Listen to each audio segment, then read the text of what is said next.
kayak muter-muter sini aja. Ada penampakan yang tertangkap kamera yang ada di tempat itu tuh cuman rombongan gue aja, nggak ada orang lain selain rombongan gue. Ada beberapa orang tenggelam di sana, satu diantaranya tuh meninggal. Satu hal yang gue lakuin, ini paling fatal yang gue lakuin di sana itu,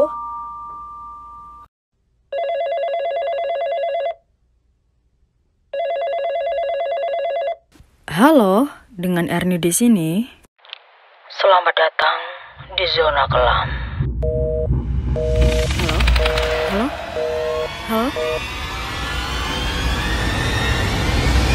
Selamat datang di zona kelam, zona dimana kamu serasa di suasana yang sangat mencekam. Bareng gue Erni Jibel di sini, dimana gue bakal nyeritain cerita-cerita horor yang teman-teman kirim di DM Instagram. Dan buat kalian yang punya cerita horor juga, pengen ceritanya gue up di TikTok ataupun di sini, kalian bisa langsung kirim ke Instagram gue @erni_jibel. Belumnya gue mau ngucapin banyak-banyak terima kasih buat kalian yang masih ngedukung konten gue sampai detik ini. Gue sangat-sangat berterima kasih buat kalian. Dan maaf kalau gue jarang banget bikin konten di YouTube karena tahu sendiri gitu, waktunya belum bisa mencukupi. Tapi kalau buat di TikTok insya Allah gue sesering mungkin buat upload. Dan kalau gue lagi gak ada waktu buat bikin video, tenang, masih ada temen gue yang bakalan up cerita horor gitu ngebantu gue. Jangan khawatir gitu, masih ada asupan horor buat kalian. Nah yaudah, gak usah banyak cincong, kita langsung aja ke ceritanya sekarang. Jadi cerita kali ini datang dari akun yang bernama Septiana. Kita panggil aja namanya Yaya biar lebih akrab gitu ya. Yaya ini tinggal di kota, kita sebut aja namanya Kota Bunga. Di Kota Bunga ini ada pantai yang terkenal akan keindahannya. Bener-bener indah banget. Gue juga udah searching, itu emang bagus banget view-nya. Tapi terkenal juga akan horornya. Loh kok bisa? Iya, soalnya jarang banget orang berkunjung ke sana karena treknya itu bener-bener sulit gitu. Kita harus ngelewatin yang namanya bukit ya. Jadi gitu, kalau pengen ke pantai itu kita harus naik gunung dulu, turun gunung, terus baru kita menikmatin pantai itu. Nah, makanya kan jarang banget orang berkunjung ke sana karena emang jalannya tuh susah. Tapi itu cocok banget sih buat kalian yang suka ngedaki gitu, ngedaki gunung. Itu cocok banget sih buat kalian. Yaya ini penasaran kayak gimana sih tempatnya. Jadi berangkatlah Yaya ke pantai itu bareng sama ketiga temennya. Di perjalanan mereka tuh bener-bener menikmati banget suasana perjalanannya itu. Bener-bener indah banget. Apalagi pas memasuki area hutan ya, naik motor gitu, bener-bener sejuk banget udaranya. Bener-bener masih asri. Tapi pas pertengahan hutan ya, teman-teman itu kayak ngerasa aneh. Loh kita kayak muter-muter sini aja gitu. Padahal mereka tuh pakai GPS dan harusnya nih ya, harusnya ya itu bener, jalur yang mereka lalui itu bener. Akhirnya nih ya mereka tuh memutuskan udahlah kita putar balik lagi aja. Nah pas putar balik nih ya, dia tuh menemukan sebuah desa yang tadi pas berangkat itu mereka nggak ngerasa ngelewatin nih desa. Dan lo tau gak sih, di tempat itu orang-orangnya tuh kayak rumah-rumahnya tuh kayak rumah-rumah kuno gitu loh. Dan mereka nyoba beraniin diri buat nanya arah ke pantai yang mereka bakal tuju itu di mana. Tapi lo tau gak sih, penduduk sana tuh bener-bener kayak bengong doang, kayak ngeliatin mereka, gak ada jawaban sama sekali, cuman bisa diem doang. Serem banget. Karena mereka saking takutnya nih ya, udahlah kita langsung aja gas, gak usah lama-lama di sini. Dan mereka langsung berangkat dong. Dan abis itu mereka ketemu sama bapak-bapak nih ya, yang alhamdulillahnya dia itu ramah. Itu bapak-bapaknya tuh nanya, loh dek mau pada kemana? Terus mereka jawab dong, oh ya pak, kita mau ke pantai ini nih, tapi nggak tahu jalannya di arah mana. Terus sama bapak-bapaknya itu ya udah bapak anter ya. Dan akhirnya bapak-bapak itu mau nganterin mereka ke pantai tersebut. Udah sampai di area pantai, sebenarnya sih belum bisa ngelihat pantainya ya, karena kita harus melalui yang namanya gunung. Nah di situ mereka parkir motor di sebuah gubuk kecil. Di situ juga ada yang ngejagain, bapak-bapak tua banget. Dan habis itu mereka ngelanjutin perjalanan dan ngelewatin gunung tersebut. Jadi pantainya tuh emang dikelilingi gunung gitu loh guys. Makanya kan jarang banget ada orang yang berkunjung karena emang ya treknya sulit banget. Jadi kayak nggak cocok lah buat kalian yang pengennya cepet-cepet ngeliat pemandangan gitu loh. Tapi kalau kalian yang suka tantangan nih, ini cocok banget sih. Kan mereka lagi naik gunung nih ya, bener-bener ya mereka tuh kayak anak petualang gitu loh. Pas di pertengahan naik gunung nih, mereka tuh kehabisan air minum, jadi udahlah kita istirahat dulu. Dan akhirnya foto-foto dong di sana. Lagi foto-foto nih ya, ada penampakan yang tertangkap kamera itu ada tengkorak terbang dan ada seekor kera putih yang besar banget lewat di sela-sela pohon. Terus temen-temennya tuh shock gitu, Rek, apa iku mau?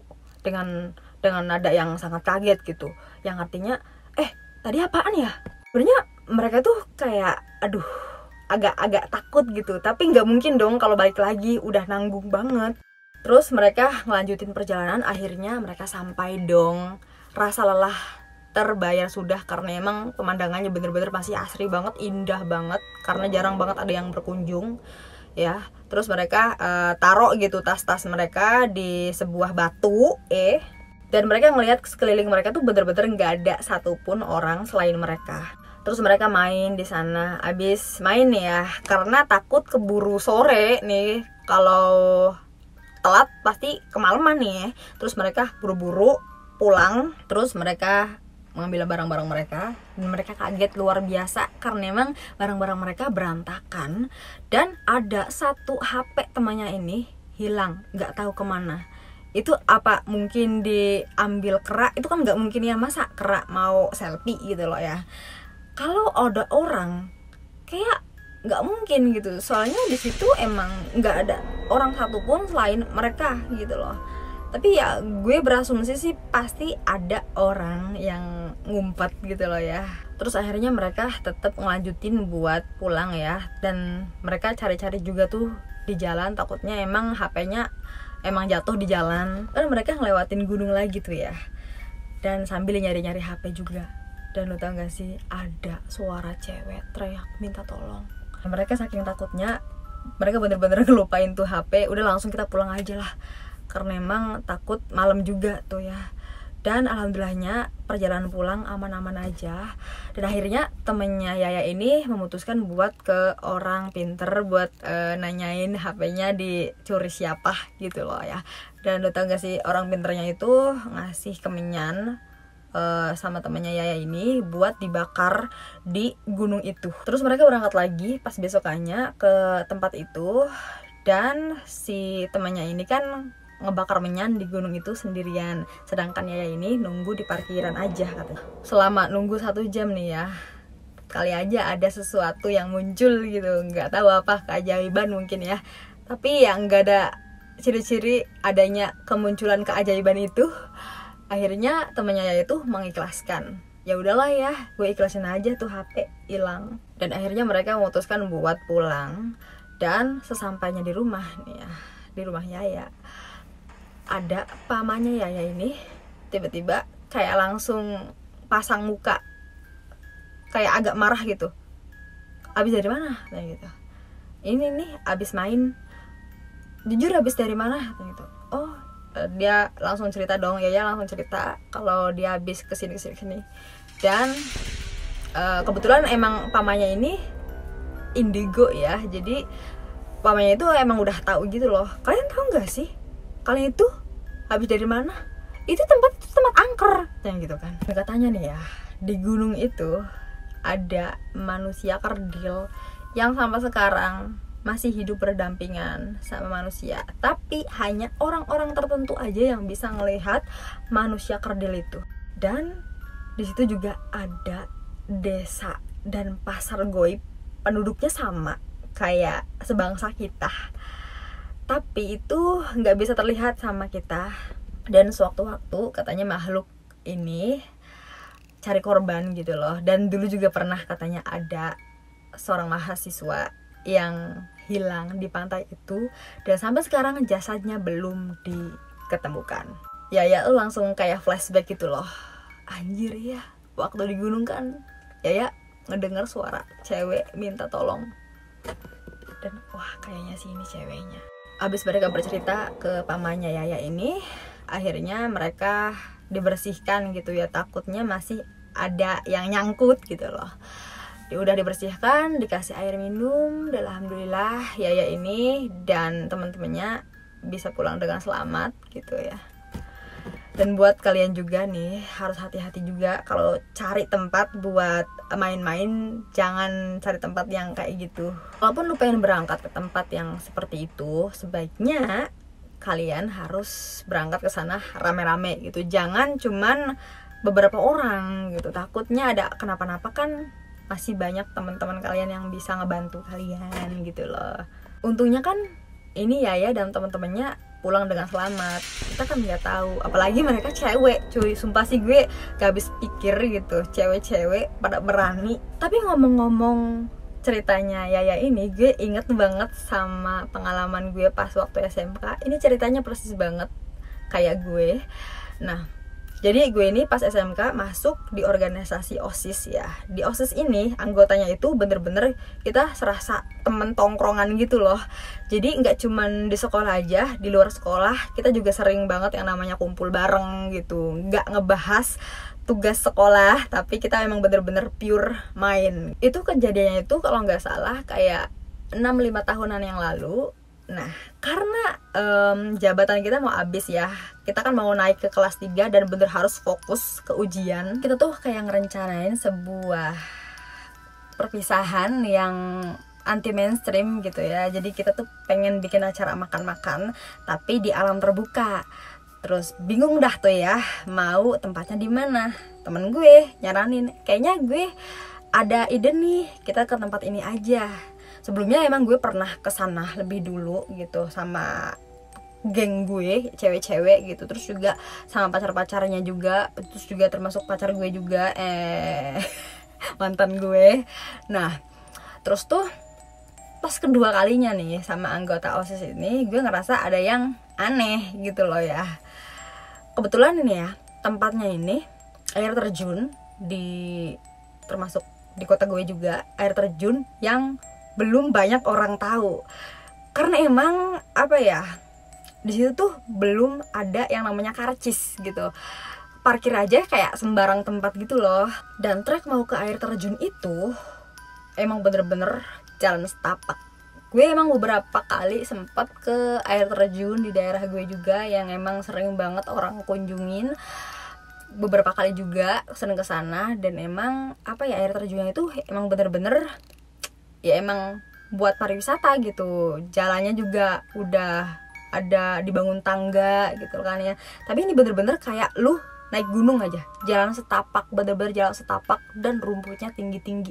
Sebelum gue sama teman-teman OSIS nih ya, gue kan sama pacar gue di situ emang apa ya, lumayan lah gitu, rumput-rumputnya pada pendek-pendek. Nah, pas kedua kalinya nih ya, itu tuh bener-bener tinggi-tinggi banget. Terus tau gak sih, banyak banget yang namanya pohon tumbang, kayak nggak ada yang bersihin gitu loh, nggak ada yang nyingkirin. Terus ada tanah longsor. Ntar gue kasih footage-nya deh, soalnya ada temen gue juga yang ngerekam perjalanan kita mau ke air terjun itu. Nah, pemandangannya kurang lebih seperti ini. Dan ini anggota OSIS.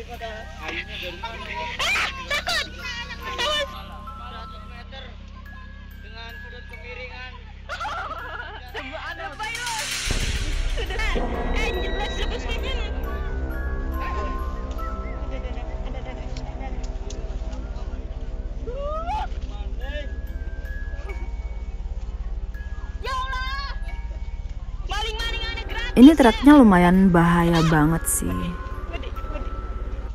Beberapa kali juga temen-temen gue pada jatuh dan kepleset gitu loh.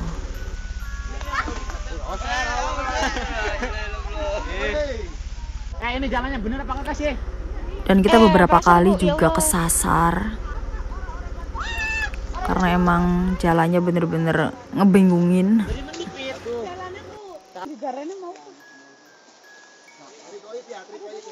Ini mah petualang, seorang petualang dia. Sebenarnya air terjun itu biasa aja dan termasuk kecil dibandingkan dengan air terjun yang biasa gue kunjungin. Ini sama kasusnya kayak Yaya, dimana yang ada di tempat itu tuh cuman rombongan gue aja, nggak ada orang lain selain rombongan gue, rombongan OSIS. Pada saat itu juga teman-teman gue beberapa kali jatuh ya, kepleset karena emang treknya lagi lumayan kacau ya. Sebelumnya gue kan pernah kesana juga tuh sama pacar gue, dan gap dari pertama kali gue kesana sama kedua kalinya itu lumayan agak jauh ya jaraknya. Jadi pas kedua kalinya gue tuh kayak, ini kok kayak ada yang beda gitu loh ya. Termasuk juga rumput-rumput liar yang udah pada banyak gitu. Terus apa ya, jalannya tuh kayak udah lama orang jarang berkunjung gitu. Jadi bener-bener rapat banget rumputnya. Nah pas udah sampai air terjunnya itu kan, jujur gue dari awal sampai akhir gitu kayak ngerasa, anjir, gue ngerasa nggak nyaman banget ada di sana. Kayak ngerasa banyak mata yang ngeliatin gue, padahal di situ emang bener-bener pure, cuman kita doang, nggak ada orang lain selain kita gitu loh. Jadi apa ya, selama itu gue kayak ngerasa, anjir, cepetan dong, pengen balik nih. Gue ngerasa bener-bener nggak nyaman banget di sana, nggak kayak biasanya. Dan kayaknya termasuk gue doang deh yang nggak nyemplung ke air. Kalau temen-temen gue semuanya pada basah ya, gue doang kayaknya yang nggak main air. Tapi abis itu nih ya, gue ngerasa kenapa gue bisa ngerasa nggak nyaman di sana itu, kayaknya sih karena satu hal yang gue lakuin, ini paling fatal yang gue lakuin di sana itu apa? Pipis sembarangan. Pipis sembarangan, serius. Gue nih di video gue menunjukkan kalau gue itu bener-bener nggak tahan banget, cuy, aduh pengen pipis nih. Gue udah teriak-teriak kayak gitu. Di situ gue udah ngomong pengen pipis nih, dan itu tuh gue sering banget berhenti terus duduk gitu, emang nahan banget, nahan kebelet gitu ya. Pengen pipis. Asik. Emang pipis orang kuat Nah, karena kan itu kan rombongan gitu ya, jalannya jalan setapak. Nah, gue kan ngejar temen gue yang ada depan, udah kejar yang di belakang ini masih agak jauhan ya. Nah gue tuh agak dilambatin jalannya, mereka agak jauhan, yang di depan gue agak jauhan, yang di belakang masih belum kelihatan, dan gue pipis di tengah jalan itu, cuy, serius. Gue pipis di situ bener-bener cek gitu. Terus apa ya, gue pas udah sampainya gue kasih tahu dong sama teman gue, anjir, gue tadi pipis lo di jalan. Teman gue kayak, hah, serius lo, Terus yang di belakang lah ya, temen gue, tadi ada yang basah-basah di jalan, apaan ya, katanya gitu, kayak sama temen cowok gue. Terus sama teman bangsat gue bilang kayak gini, itu Jebel yang pipis, katanya gitu. Terus teman-teman gue kan pada kaget, Erni, Jebel, lu cewek, pipis sembarangan kayak cowok aja lu ya. Terus tuh, ya udah sih, gak apa-apa, orang kebelet, gimana lagi dong. Nah, dan lu tau gak sih apa yang terjadi? Besokannya gue demam, coy, serius, gue demam di situ. Nggak tahu kenapa, emang logikanya mungkin karena emang perjalanannya jauh ya, terus juga kan naik motor, takutnya emang masuk angin gitu. Tapi gue kayak masuk akal juga sih ya, pas di air terjun itu gue bener ngerasa nggak nyaman banget di sana. Emang gue nggak pernah cerita ini ke siapa-siapa, ke teman gue juga nggak, karena emang menurut gue ya udah sih. Tapi karena emang kebetulan ceritanya hampir mirip, ya udah gue ceritain aja di sini. Tau nggak sih, sehabis gue main ke sana, pas besokannya gue selama seminggu itu, bukan seminggu sih, lebih dari seminggu itu, gue kayak ngerasa masih ada di sana gitu. Kayak ada sesuatu yang masih tertinggal di sana, gak tau apa. Jadi setiap kali gue merem nih ya, misalnya merem kayak gini, gue lagi ngobrol sama teman, terus tiba-tiba gue ngelamun terus merem kayak gini, gue tuh kayak lagi ada di sana. Dan itu kayak jelas banget ngelihat pemandangan sana tuh, kayak masih bener-bener gue kelihatan banget jelasnya kayak merem gini. Terus kayak gue tuh berasa di sana dan sendirian. Anjir, kayak ada sesuatu yang masih terngiang-ngiang gitu. Entah itu apa, entah itu sugesti. Dan itu berlangsung cukup lumayan lama ya. Tapi gue nggak bilang emang menurut gue kayak mungkin halu gitu. Dan lu tau gak sih, ini emang paling fucked up. Ini yang paling fucked up menurut gue. Jadi setelah kita main ke sana, setelahnya nih ya, sebulan setelahnya ada kejadian di mana ada beberapa orang tenggelam di sana. Satu diantaranya itu meninggal. Gue langsung shock dong. Itu juga dikasih tahu sama temen gue. Itu kan kebetulan kita sekelas gitu. Temen gue si Bambang namanya. Terus bilang kayak gini, tahu gak sih setelah kita main ke sana ada orang yang meninggal katanya gitu. Terus gue tuh kayak panasin orang gitu, kayak panasin orang. Yang bener. Gue kan berpikir, lu tau dari mana, cuy? Terus gue kayak ya udahlah gitu. Mungkin biasalah namanya cowok gitu ya. Terus gue kayak kepikiran, sampai sekarang masih kepikiran. Pas kemarin gue confirm dong sama teman gue chat lagi di WhatsApp, cuy, emang benar waktu itu ada yang meninggal habis kesana. Terus dia bilang, ya udah, lu bisa cek aja di Google, ada kok beritanya. Terus gue cek dong di Google dan ternyata anjing bener dong, itu ada yang meninggal cuy di sana. Terus gue cocokin sama tahun dan tanggalnya, emang itu setelah kita main ke sana ada orang yang meninggal. Dan gue kayak langsung anjir, alhamdulillahnya kita masih diberi umur panjang gitu. Ya, emang mungkin itu kelalaian mereka juga sih gitu, tapi ya gue bener-bener ngerasa bersyukur banget. Dan kita tuh kayak ngerasa beruntung banget masih diberi umur panjang gitu loh. Dan buat kalian harus berhati-hati juga, jaga sikap gitu, jangan sembrono. Terus kalau emang mau berangkat ke suatu tempat buat have fun itu harus permisi, terus harus banyakkan orangnya ya, takut kenapa-napa. Itu saling bisa membantu. Cuman segitu aja cerita yang bisa gue sampaikan pada kesempatan kali ini, dan semoga kita bisa ketemu kembali di kesempatan berikutnya. Mohon maaf kalau ada kata-kata yang tidak berkenan di hati kalian, dan juga kalau editan gue kurang pro. Doain gue semoga gue bisa lebih baik lagi bikin video buat kedepannya gitu ya. Dan terima kasih buat kalian yang selalu support gue untuk bikin konten-konten, dan sampai jumpa. Bye bye.